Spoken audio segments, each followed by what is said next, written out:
Hi, everybody. Before we get to another great interview, please do us a favor and subscribe. It would really help us out. Now, let's get to that interview.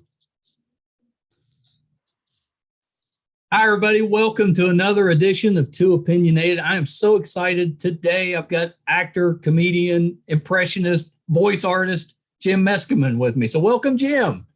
Hey, thank you. Said that beautifully. Thank you. I struggle sometimes with the intros, and you've got a lot of hats.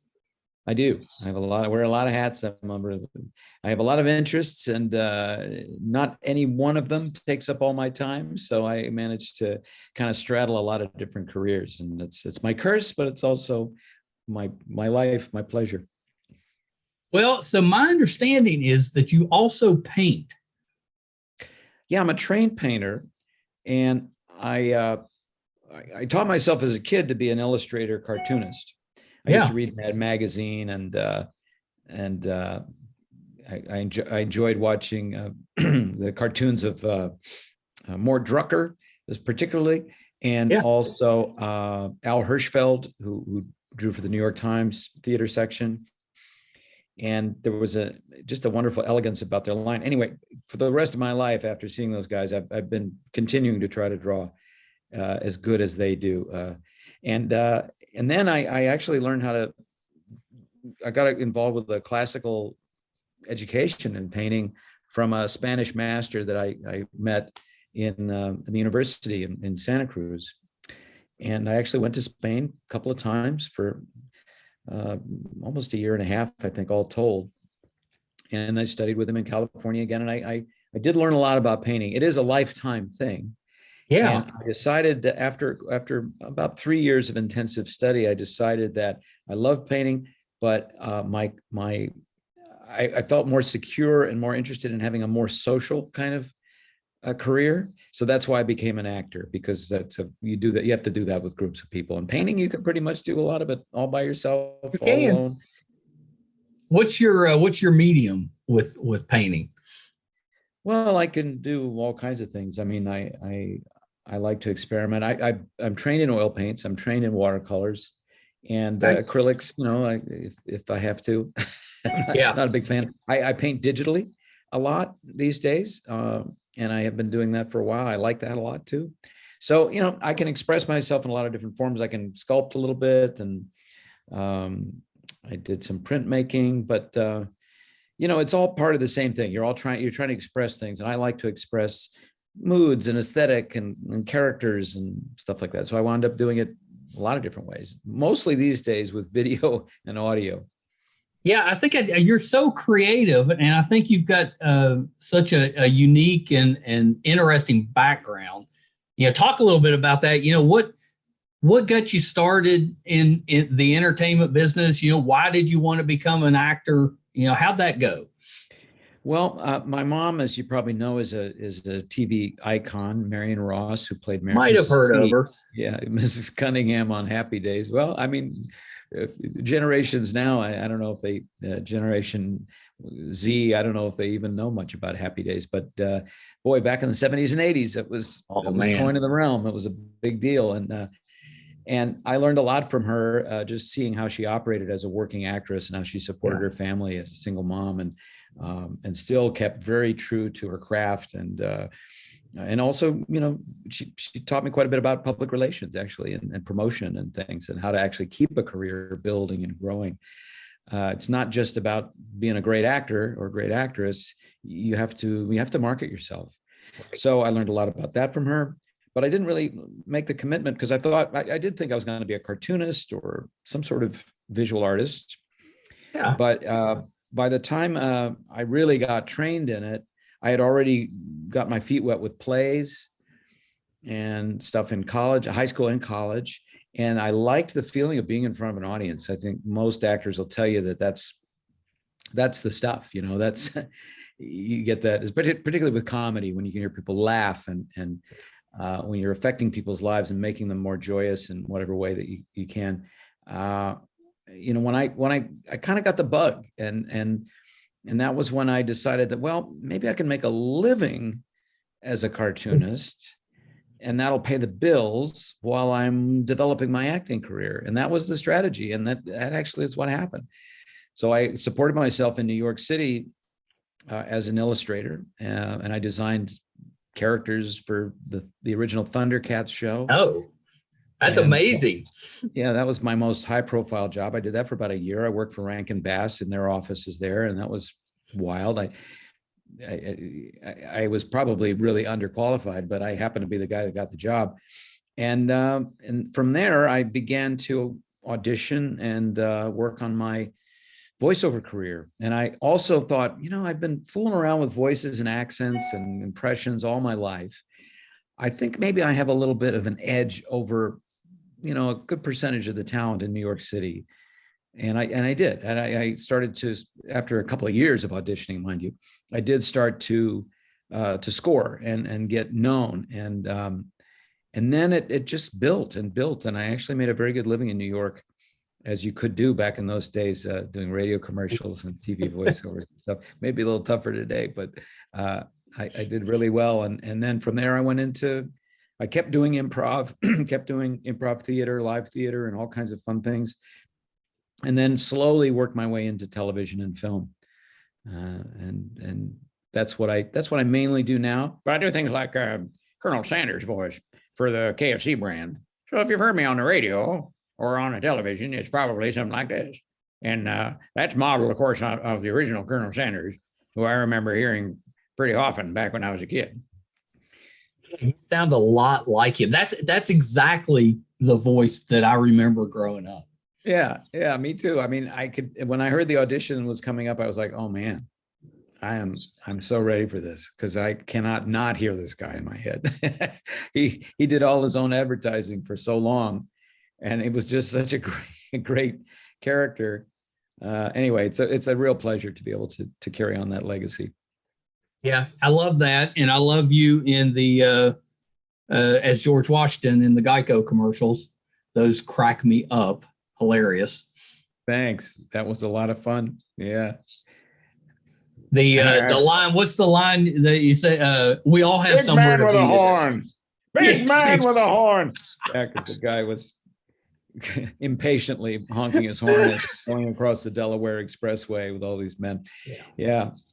That's a great commercial. I used to do a lot of commercials as an on-camera performer, less so now that I'm, in my 60s, and now they're interested in having people in their 60s do commercials for, various medications that I don't necessarily want to be positioned with. So I tend to do fewer commercials. Well, I got that Colonel Sanders thing going, so that's just fine. That's all I need to do. Yeah, I would be doing that voice nonstop and just in everyday life.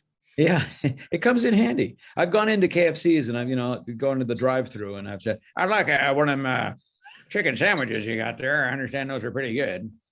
Spicy one, please. And they don't really pay any attention at all. It has no effect on them whatsoever, but it amuses me. Well, you have to hit my generation, so that they remember the original. Yeah. Colonel Sanders. Well, hopefully, I'm trying to keep that voice alive. I mean, it is a wonderful identity, and he was a remarkable guy. And there's a lot of interesting lessons that can be learned from the Colonel. He started his business that one finally was successful, and he was in his 60s. And then, it obviously became a major global brand. Oh, yeah.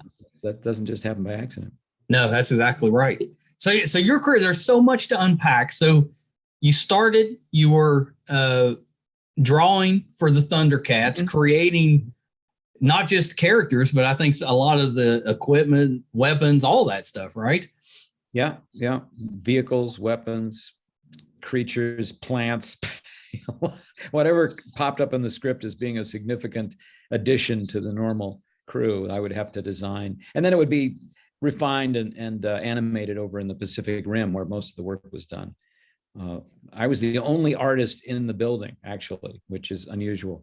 And then everything was shipped off to the east by use of this incredible machine we had back then called a fax machine. It was very high tech. I don't know if they're available today or not.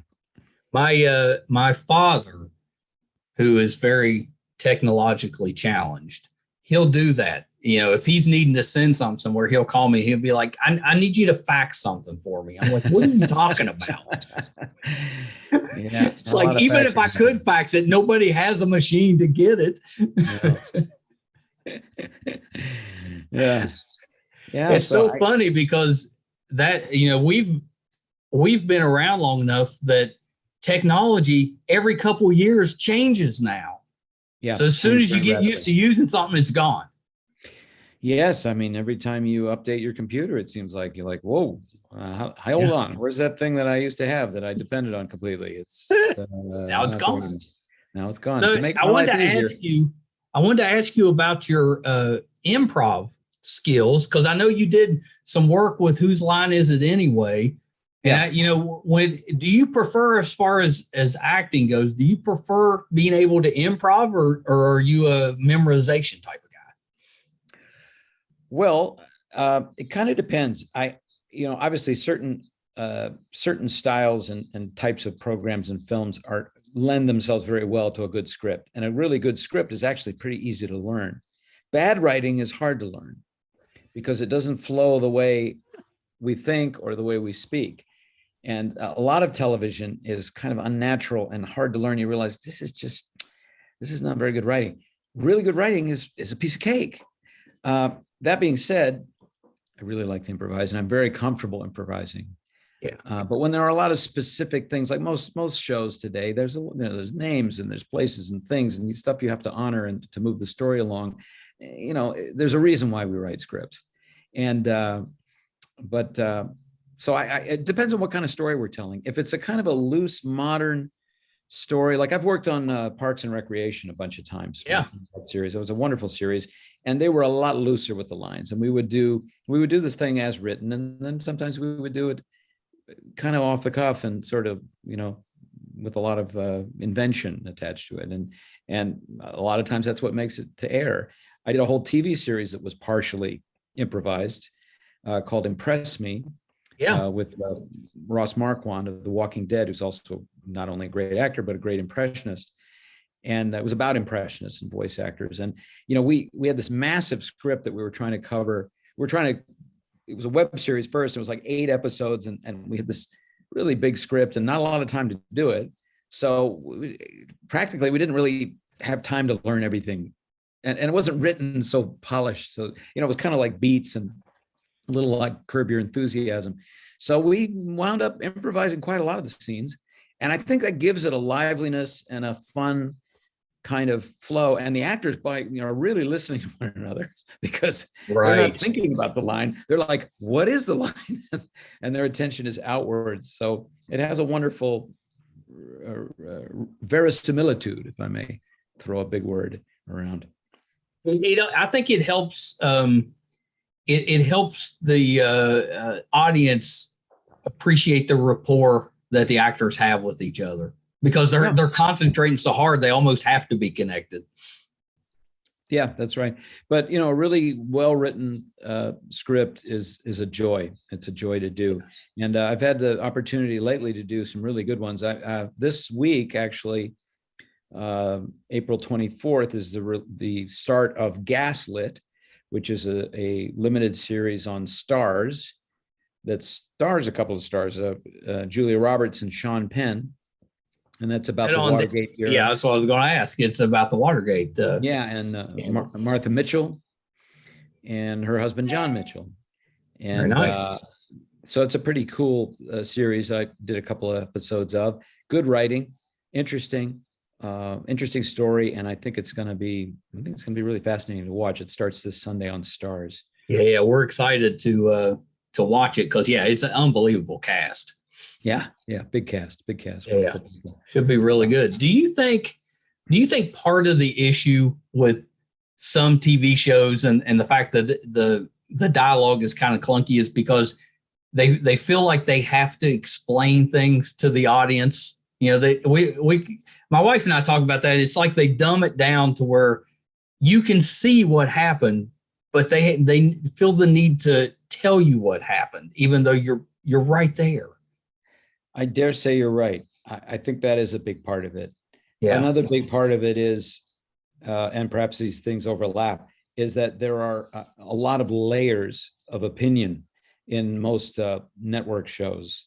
So there are the writers, and then there's the showrunner, and then there's unnamed people in the network and in the studio that can offer notes. And so whatever small problem they have or imagine somebody might have has to get addressed in the script. And the longer those things get worked on, the more kind of convoluted and trying to please a lot of different people is never a great recipe for an artistic project. Oh, that's right.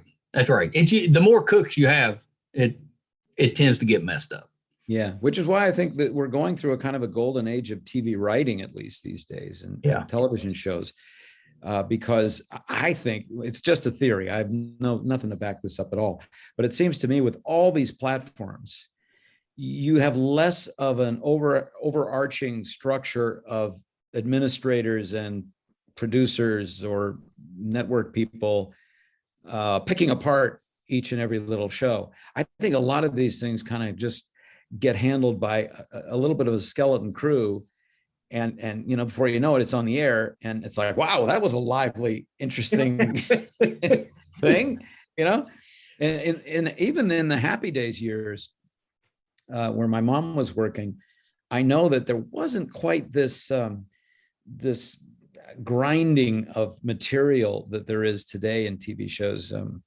It's not uncommon for TV writers to be in a writer's room for, 12, 13, 14 hours a day, going over the same, 32-page script, and every gag is second guessed, and every turn of plot, and then the network comes in and goes, what can it be? Does it have to be astronauts? Could it be cowboys?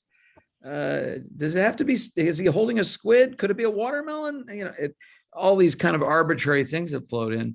And so if there's not that, like in Happy Days, they didn't, I don't think they had so much of that. I think they had a writer's room and some very funny comedians that were comic writers that were good at working together. And Gary Marshall, who would go, that's funny, that's terrific, that's good. This one we need a little work because so far it's not making anyone in the room smile. So we got to take that back. But I think it was simpler. I think it was a simpler time. Yeah. I'm sure. At TV, it's gotten better in so many ways, but probably more complicated, more convoluted at times that can kind of mess it up in certain situations. Yeah, exactly.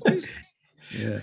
So my son, he's the kind of the cartoon expert with us, and he said, make sure to bring up that you have voiced a lot of DC characters, including Commissioner Gordon, Lex Luthor, a bunch of others. So he said, make sure I mention that.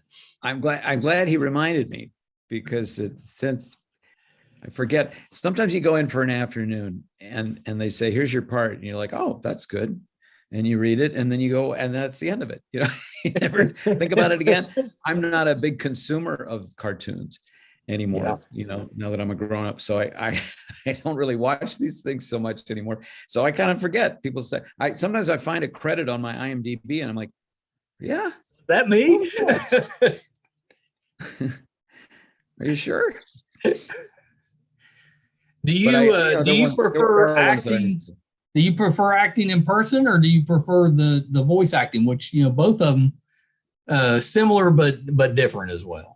Well, voice acting has been very good for me. I mean, the great thing about voice acting for an actor is that you can either do it now from home these days. Like I do, my Colonel Sanders stuff, I do right over there where you can't see it, but there's a booth over there. And going into an animated studio, anyway, it's usually very A to B. It doesn't take you very long. You're in and out in an hour and a half, maybe 4 hours. That's nice. Kind of nice, because it pays just as much as if you went and spent all day waiting around on a set and going to makeup, go to wardrobe. That being said, you got to really be interested in being an animation person. It's very competitive. And even though I have a pretty good career in it, I've done hundreds of shows. It's its own thing, and you got to keep relevant and keep promoting all the time. And I am a little more interested in actually being there on camera, and portraying something with my own body and my own sensibilities, and maybe something that's outside the Marvel universe. I don't know. Maybe there is something. Is there life after Marvel? We'll see. Maybe. Maybe. Don't ask Stan Lee, because if anybody would know, he would know. And but he's not talking at the moment. So yeah, that was okay. That was worth it just for that. So you've obviously got a connection with Ron Howard. You've been in like all his movies.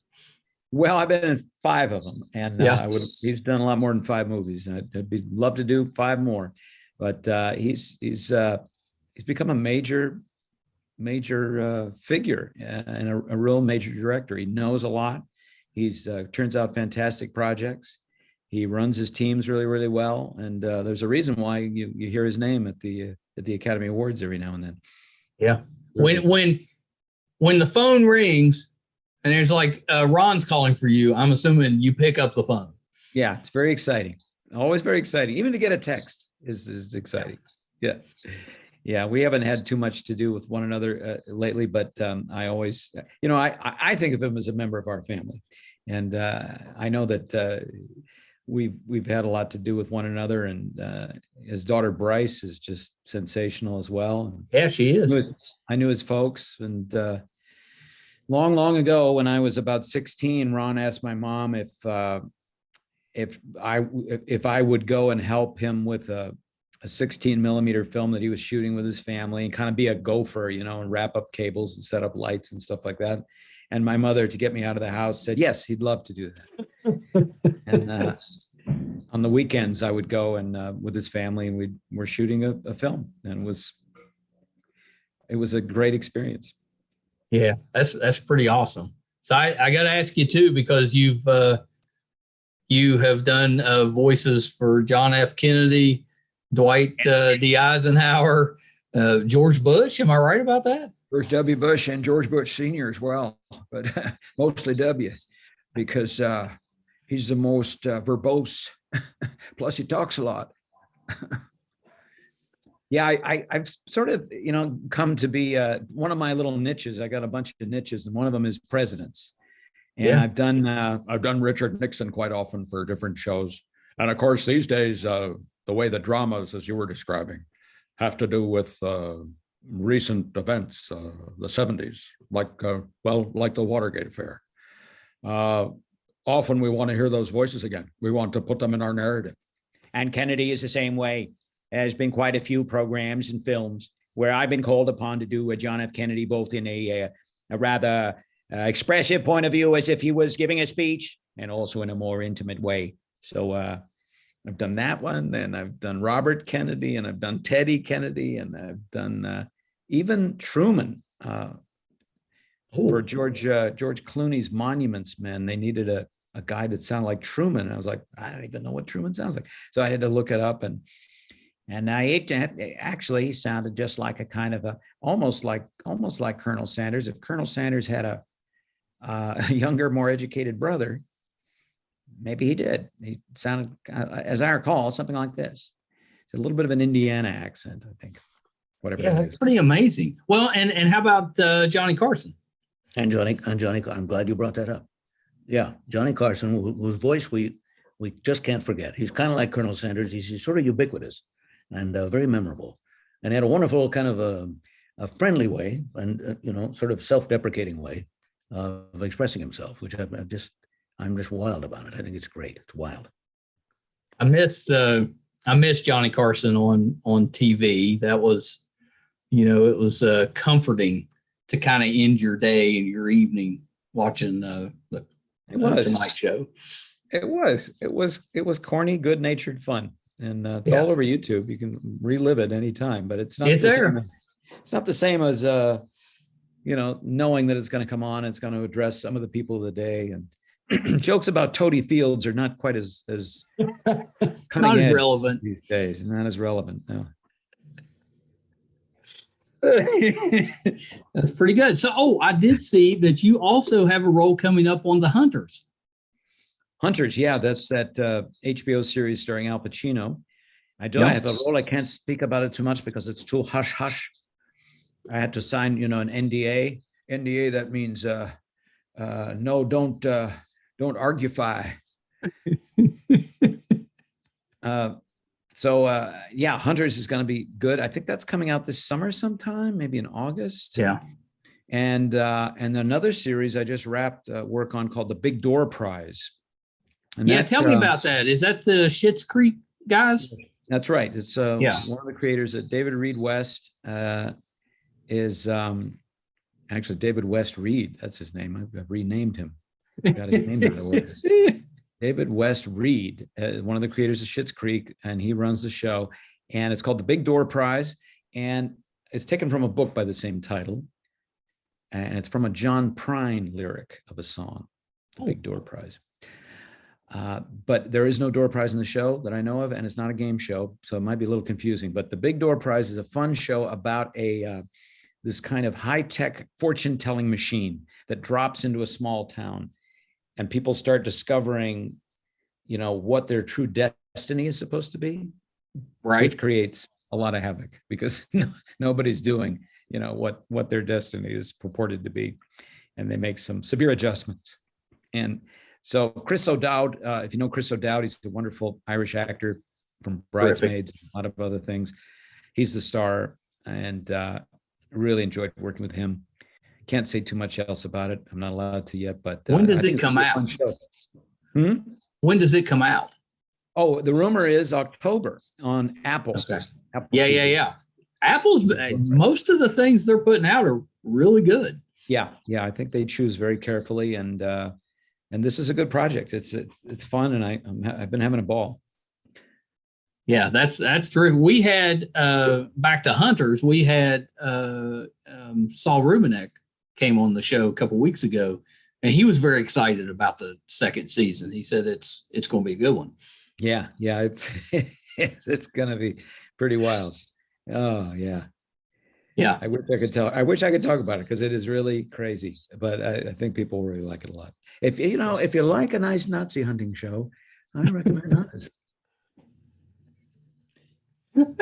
Of all the ones out there, that's the choice. But no, I don't know if they have a disclaimer at the end that says no Nazis were actually harmed. I don't know if that's part of it or not. So, of course, I remember you had a recurring role in the Fresh Prince. Wow, you got a good memory. Yes, in the 90s. Well, I brought it up because Will's been in the news lately. Has he? Gosh, a little bit. All right, news to me. Okay, well, lovely guy, wonderful talent. Yeah, he really is. He really is. And we've all had those moments that we would like to have back. Yes, that is a feature that built into the deal of becoming a human being. That's exactly right. But luckily, most of us don't have that moment in front of a global audience. Yeah, thank goodness. Yeah. But I really enjoyed you back on that show. I watched that show. That was weekly viewing, and your character showed up several times throughout the series. Well, I played two characters. Initially I was his teacher, Jeremy Mansfield, when he went to college briefly. One or two episodes of college, and I guess he got it was all waived. And that was a character who was kind of a little bit based on Robin Williams' Dead Poets Society character. Oh, in the Fresh Prince world, he was a inspiring, fun-loving Western civilization teacher who would do impressions and do voices and get people to think outside the box. So that's kind of how that was modeled. And that was essentially a pilot for another series that didn't happen. But then, I don't know, a year or so later. You did that a lot back then, those kind of backdoor type of pilots. They would, or at least attempt to do them a lot back then. Yeah. No, that happens a lot. That happens a lot. Yeah, it was a good idea. And then I came back to play a character named Werner, who was the producer of Will's cousin Hillary's talk show. And that I did about 6 or 7 episodes of it. That's the one I remember. Yes. Yeah. Yeah. it was not nearly as fun, but it was nice to be on that show. And my wife got to be on it too one time. She and I were on the same episode one time, which Well, no, was that's fun. neat. Yeah. My wife's a wonderful actress, and she has a school out here in Los Angeles called the Acting Center, which is an acting school. It also has gone online because of the pandemic. But she's a terrific. Wow, we've been married almost 35 years. We really, really love each other, and she's very talented and very dedicated. So, is that the only time you've worked together on film? No, we've worked together many times. Yeah, I've been lucky to work with her many, many times on film. Oh, that's great. Yeah, it's great. Yeah, that's pretty neat, and it probably also comes in handy when you need to prep for a role if you have another actor in the house, especially one that's running a school. Yeah, exactly. Well, she's got this tremendous. You talk about learning lines and stuff. She's got this whole bunch of drills that are really good at for learning lines, and I got a lot of benefit out of being a student at her school. Actually, took me a while to warm up to it. I thought, well, I kind of know, I've been doing this a long time. I think I kind of know what I'm doing. And then I found out that they had some really good exercises. They were like, oh, this actually makes my job a lot easier and a lot more interesting. So I think I'll keep studying here.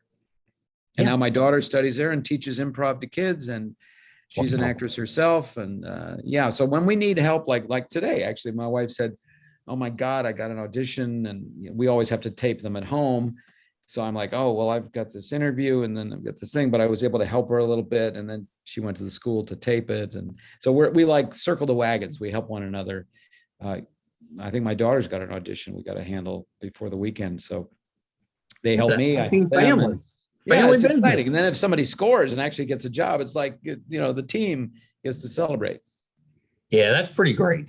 That's pretty great. And I'm assuming you're like most dads that if it came down to it, you would rather she got the bigger roles. Not really, but I understand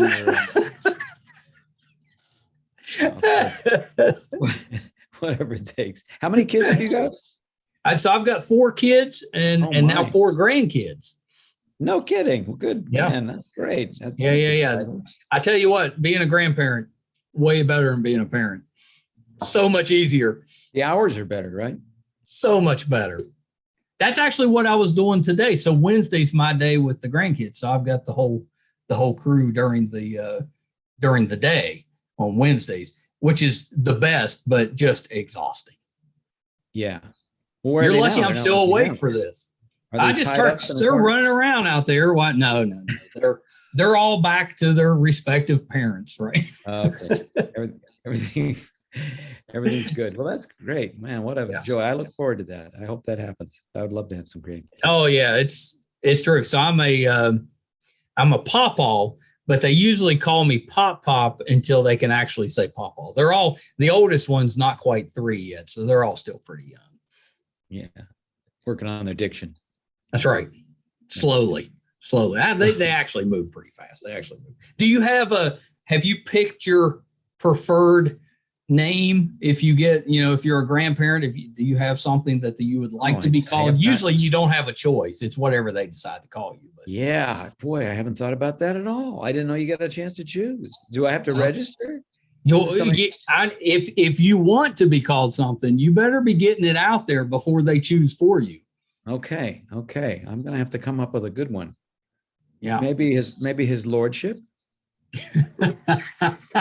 If you start that with the first one, when the rest of them come along, it won't be a big deal. His lordship, can I have another cookie? Yes, you may. His lordship, he pulled my hair. Stop it now, I command you. Hilarious. That would actually make a pretty good sitcom. I would watch that. His lordship, Tuesdays. Yeah.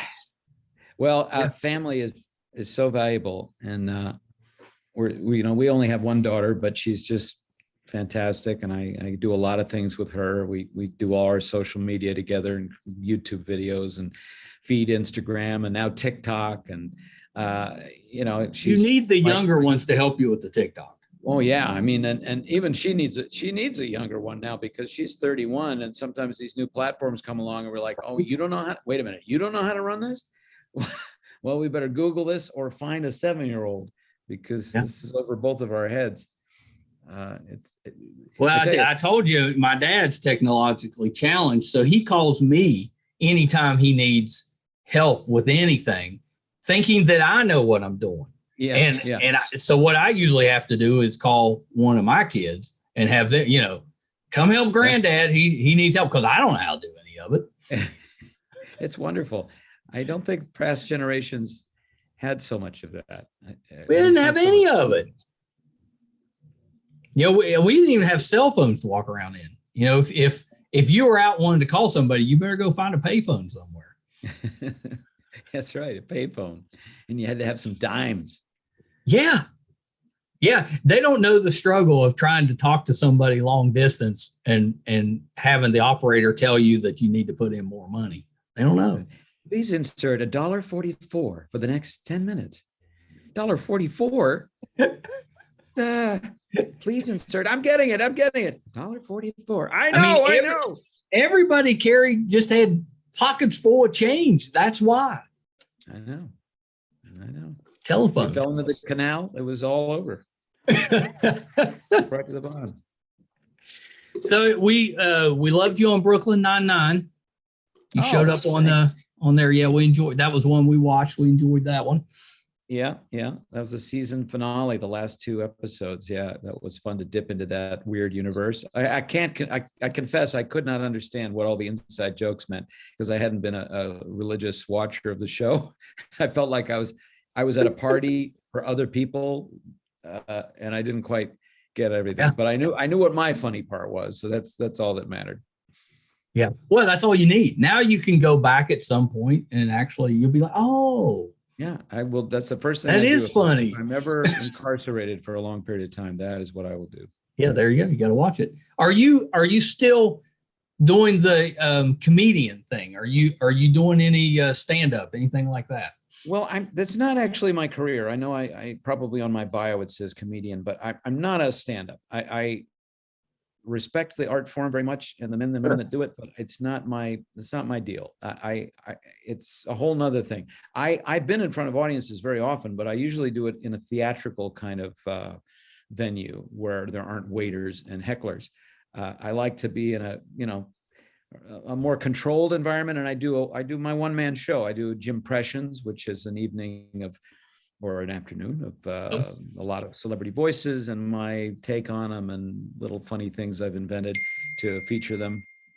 And so whereas it does kind of involve some stand-up-y kind of things, like I try to tell amusing stories and sometimes make people laugh, it's not the skill set of a real professional stand-up comic, which is its own special discipline that I just didn't get into. It's not my, the guys that do well at that are really like Jerry Seinfeld. He's been doing it all his life. He loves it. He eats, sleeps, and breathes it. And for him, it's like a real calling, and he's really developed it. Like I didn't really credit it, and maybe your listeners or your watchers haven't figured this out either, but like a stand-up comic, you'll see them perform live on stage somewhere, and they'll do a routine, and it'll be like, wow, that's a really memorable, great routine.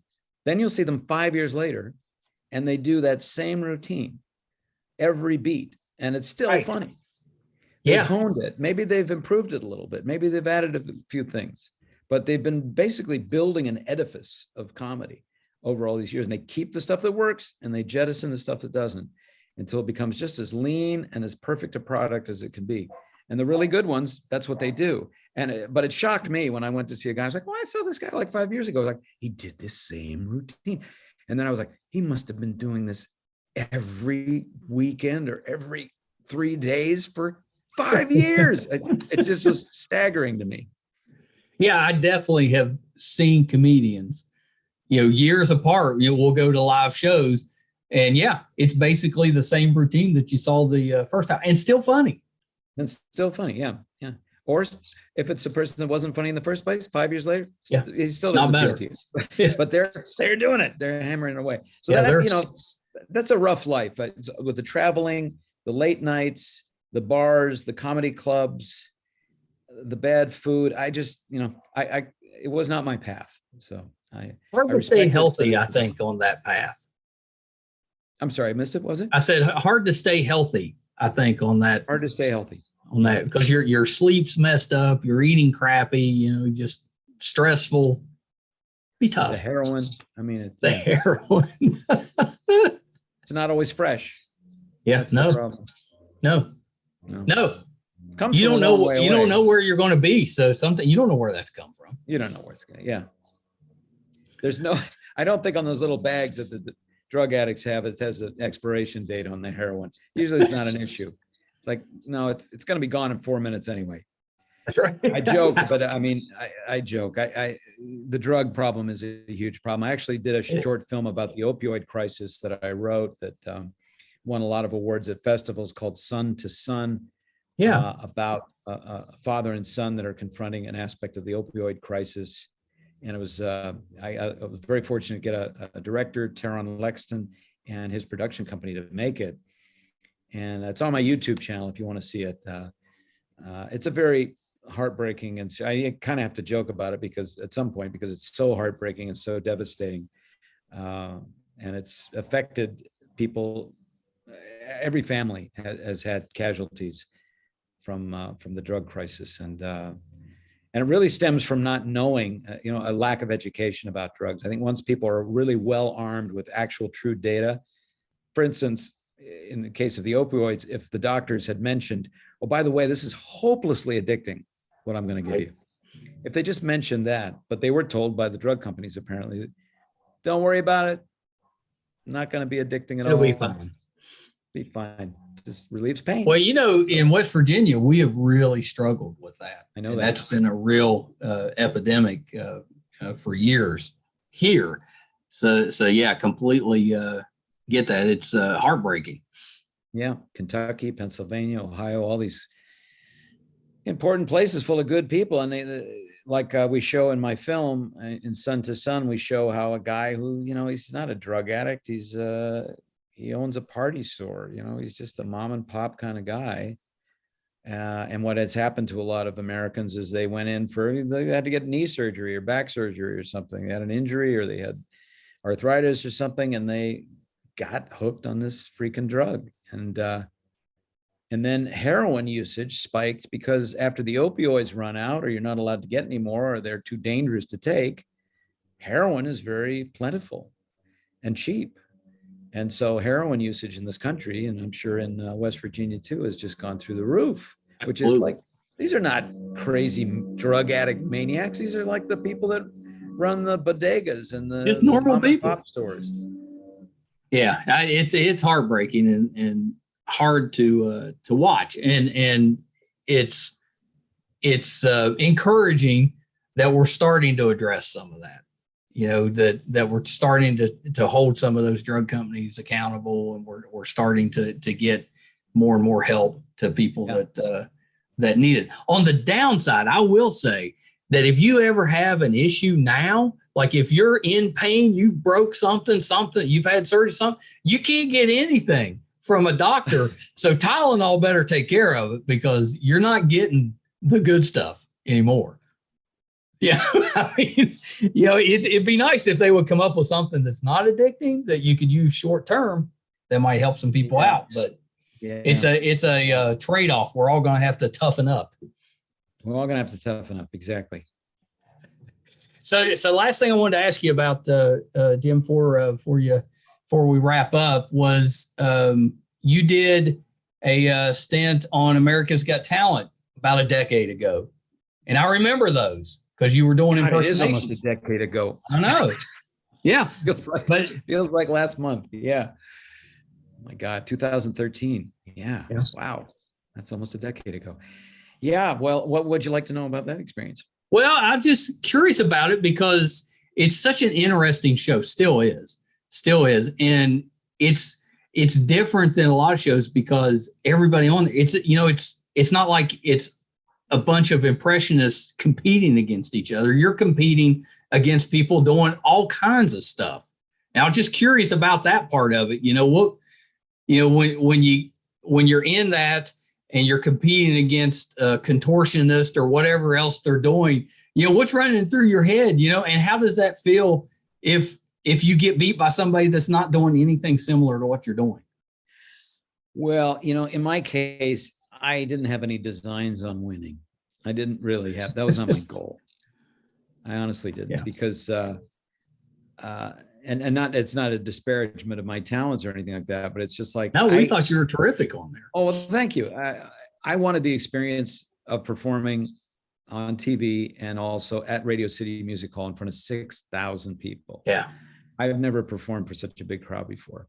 And I thought this would really be an interesting challenge. I think it could be pretty invigorating. And it was a thrill and a half. And I would do it again. I would do it again for sure. But yeah, like I say, you know, the prize was $1 million and your own room in Vegas. And I'm like, I'm not interested in my own room in Vegas. And the $1 million in the fine print at the end of every America's Got Talent show, they tell you how that money is paid out. Is it like $20 a week till you die? 40 years. So it works out to be about $25,000 a year if you live. Yeah, do you just lose it? It doesn't pass down? You know, I was 50. So I'm like, all right, I guess. Anyway, so I didn't have any big like, oh, I got to get this money. Oh, I got to get this room in Vegas. I'm like, no, I want to have this experience, you know? Yeah. And along the way, I met some amazing performers and I learned a lot about the whole reality show thing. And I liked the variety because I met jugglers and other impressionists like Angela Hoover. We became friends. And circus people and little kids and groups of people that would get together and sing. There was like an organization of, I don't know, there were military wives that sang a big chorus. And there's some amazing talent on there. Little kid dancers and dogs. And, you know, and the guy that won, Kenichi Ibina, was a Japanese dance type acrobat guy who was really charming. And so that was another thing. America's Got Talent. As far as I know, he lives and works in Japan. Anyway, he was in America. So I guess that counts. That counts. So, you know, I definitely had to make some big adjustments. It was not what I expected, but in the end, it was a positive thing. And I met a lot of really interesting people, and it's a fun memory. But the best thing was performing at Radio City. My mom came, she flew out, she was in the audience. They featured her a lot, you know, and my wife was there, and that was a fun night. That was a fun night. Yeah, that's cool. That's cool. And I did have one more question, and it's about your mom. So when you were just little and she was doing the Happy Days thing, and she was basically at that time, she was like America's mom. You know, that was just, you know, she was in everybody's living room with that. So, you know, did you have a point where you're like, hey, that's my mom? You know, you guys need to back off a little bit. That's my mom. Because I think I would have been that way. I'd have been jealous of these millions of people that were, you know. Well, I was already 12, 13, 14 when Happy Days started. Well, okay, so that's a little. If I'd been a little. If you're a little young, yeah, that's probably too. I don't know, maybe. Even at 12. If I'd been 6 or 7, I probably would have felt this type of like, you never spent any time with me. That could have happened. I was perfectly happy to be spending time away from my mom when I was 13 or 14, getting into trouble on my own. That's different. I didn't realize you were. You go off to work, Mom. You go off. Yeah. You don't want your parents around at that point. Yeah, absolutely. Well, Jim, thank you so much. This has been just a blast. I love your career because I think it's so unique and you're so talented in like everything creative you can do. It's amazing. Well, thank you. That's very generous, very gracious. And I invite your audience to come and visit me on YouTube at Jimpressions and on Instagram and TikTok. I did a TikTok commercial years ago. I think that's probably what dropped in my head. Well, yeah. So that was one of the two final questions I had was where we can find you on social media. So terrific. And then the last one, I think we hit everything. You got a lot coming out in the next few months. Anything else that we didn't touch on that we can keep an eye out for? Oh, there's another. If you like podcasts, there's a really wild podcast that's coming out. They're okay. I think they're okay. I think in June, a thing called Space 1969. and I play Richard Nixon and a bunch of other characters in it. And it's a really interesting reimagining of the space program by one of the early writers of The Simpsons. And it should be pretty funny. So there's that sounds awesome. Yeah, I'll definitely keep an eye. And that comes out this summer. I think so. I think that's the rumor. Yeah. All right. Very good. Well, Jim, thank you again. This has been so much fun. You got to come back later when some of these shows come out, and then we can talk. Yeah, I'd like to. I also have an online course that's going to release very soon about voice acting and impressions. So some of your listeners might be interested in that. Perhaps when you come back, I will have a few impressions I could do, because I got none now. I'd have to take a class. Yeah, you can do some of the impressions of the people behind you. They're all shouting "con." Any of those behind me that you impersonate on a regular basis? Patrick Stewart, first and foremost, Patrick Stewart right there saying "con," or he's saying "valet, bring me my car." I'm so glad I asked. Yes, that's the perfect way to wrap this up. All right, Jim, hold on one second. I am such a fan of Jim Meskimen. He's the best. I was telling him off camera that I have enjoyed watching him on TV and hearing his voice for decades. I just think he is so talented, and he can do about anything. I should have asked him if he if he does pottery or if he sings. It seems like anything creative he's good at. So just an amazing guy. Hope you guys enjoyed that. And definitely he's got a bunch of projects. We talked about them on the show. So keep your eye out for those. I'm sure he'll be absolutely wonderful in them.